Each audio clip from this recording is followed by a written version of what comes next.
சிந்தனைக்களம் நேயர்களாகிய உங்கள் அனைவருக்கும் எங்களுடைய ஒரு இனிமையான வணக்கத்தை தெரிவித்துக் கொள்கிறோம். இன்று என்ன ஒரு நாள் என்று கேட்டால், அதாவது கடந்த 2004ஆம் ஆண்டு இந்திய அரசால் தமிழை செம்மொழி நாளென அறிவிக்கப்பட்ட தினம் இன்று. அதாவது நம்முடைய தமிழ் மொழியை உலகத்தின் பழமையான மொழி எனவும் செம்மொழி எனவும் அறிவிக்கப்பட்ட ஒரு மிக முக்கியமான நாள் என்று. தமிழ் மொழியின் பெருமையை சொல்லிக்கொண்டே போகலாம், எழுதிக்கொண்டே போகலாம். அதாவது நம்முடைய தமிழரையும், தமிழனுடைய மாண்பையும், தமிழனுடைய கலாச்சாரம், பண்பாடு, நாகரிகம் இவை எல்லாவற்றையும் எழுதுவதற்கோ சொல்லுவதற்கோ ஒரு நாள் போதாது. சொல்லிக்கொண்டே போகலாம், எழுதிக்கொண்டே போகலாம். அதாவது கல் தோன்றி மண் தோன்றா காலத்தே முன் தோன்றிய மூத்த குடி தமிழ் குடி. அதாவது கல் தோன்றி மண் தோன்றா காலத்தே முன் தோன்றிய மூத்த குடி தமிழ் குடி. கல்லும் மண்ணும் தோன்றுவதற்கு முன்பாகவே தோன்றிய ஒரு மொழி என்றால் அது நம்மளுடைய தமிழ் மொழி தான். அத்தகைய தமிழ் மொழியின் சிறப்பை எப்படி சொன்னாலும் எப்படி எழுதினாலும் மிகையாகவே ஆகாது.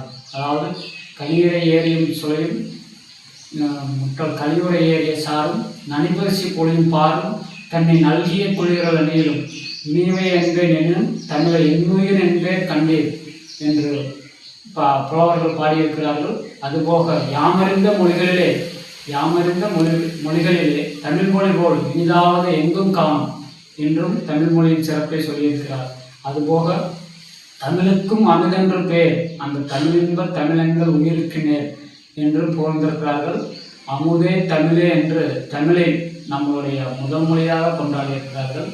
செம்மொழியான தமிழ் மொழியான் என்று கலைஞர் அவர்கள் அதற்கு ஒரு தனி உரையே எழுதியிருக்கிறார். இப்படி சொல்லிக்கொண்டே போகலாம் நம்மளுடைய தமிழ் மொழியினுடைய பெருமையும், தமிழ் மொழியினுடைய மாண்பையும். அதாவது ராமாயணம், மகாபாரதம், சீவக சிந்தாமணி, குண்டலகேசி, இப்படி எத்தனையோ நூல்கள் சொல்ல கணக்கிலடங்காத சங்க இலக்கியங்கள், திருக்கடிதம், ஏலாதி, நான்மணிக்கடிகை, பட்டினிப்பாலை, மலைப்படுகளா, இன்னும் எத்தனையோ விதமான இலக்கியங்கள், இதிகாசங்கள் நம்மளுடைய தமிழனுடைய பெருமையும் மாண்பையும் இந்த உலகிற்கு அன்று மட்டுமல்ல இனிவரும் காலங்களிலும் எடுத்து உரைத்து கொண்டே இருக்கிறோம். தமிழர்களாகிய நாம் அனைவரும் தமிழ் மொழியினுடைய பெருமையும், தமிழ் மொழியை மாண்பையும் கட்டி காப்பது நம்முடைய ஒவ்வொரு தமிழரின் மிக தலையாய கடமையாகும். அதாவது தமிழர்களுடைய வீரத்தை ஒரு சின்ன எடுத்துக்காட்டின் மூலம் நான் இங்கே உங்களுக்கு விளக்கி சொல்ல கடமைப்பட்டிருக்கிறேன். அதாவது தமிழர்களுடைய ஒரு வீரத்தை, அந்நாளிலே மதுரை அலங்காநல்லூரிலே ஒரு ஜல்லிக்கட்டு நடக்கும்.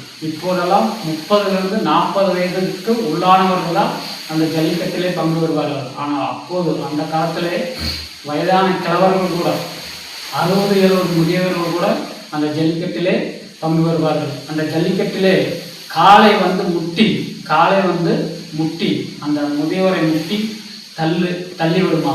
அந்த முட்டியதில் அந்த வயிற்றுப்பகுதியில் ஒரு புண் உண்டாகி அந்த வழியாக குடல் ஆகப்பட்டது வெளியே சிதறுமா. அந்த முதியவர் என்ன செய்வார் தெரியுமா? அந்த குடலை எடுத்து அந்த வயிற்றுக்குள்ளாக திணித்து தன் தலையில் உள்ள துண்டை எடுத்து அந்த வயிற்றுப்பகுதியில் கட்டி கொண்டு மீண்டும் அந்த காளையை பிடிக்க செல்வார் என்றால் நம்மளுடைய தமிழரின் வீரத்தை இதைவிட விவரித்து சொல்வதற்கு வார்த்தைகளே இல்லை. கொஞ்சம் யோசியுங்கள்.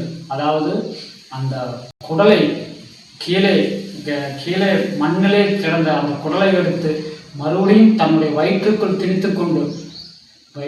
திணித்து கொண்டு மீண்டும் அந்த காளையை அடக்க துணிகிறார் என்றால் அவ்வளவு வீரமிக்க தமிழர் வாழ்ந்த மண் நம்மளுடைய தமிழ் மண். இன்னொரு கதை சொல்கிறது சங்க இலக்கியங்களிலே.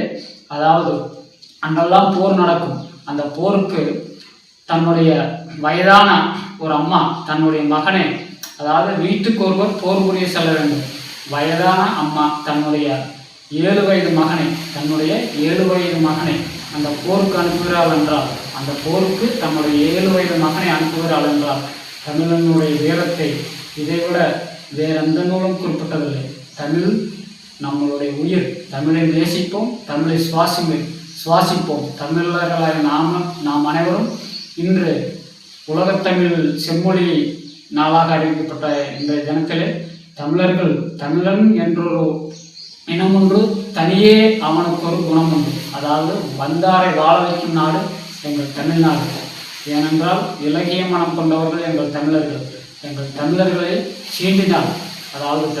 சீண்டினால் என்ன நடக்கும் என்பதை, அதாவது ஜல்லிக்கட்டு காலை மூலமாக உலகெங்கும் உள்ள தமிழர்கள் உணர்ந்திருப்பார்கள். தமிழன் என்று சொல்ல வேண்டும், தலை நிமிர்ந்து நிற்க வேண்டும். தமிழன் என்று சொல்வோம், தலை நிமிர்ந்து நிற்போம். நன்றி, வணக்கம்.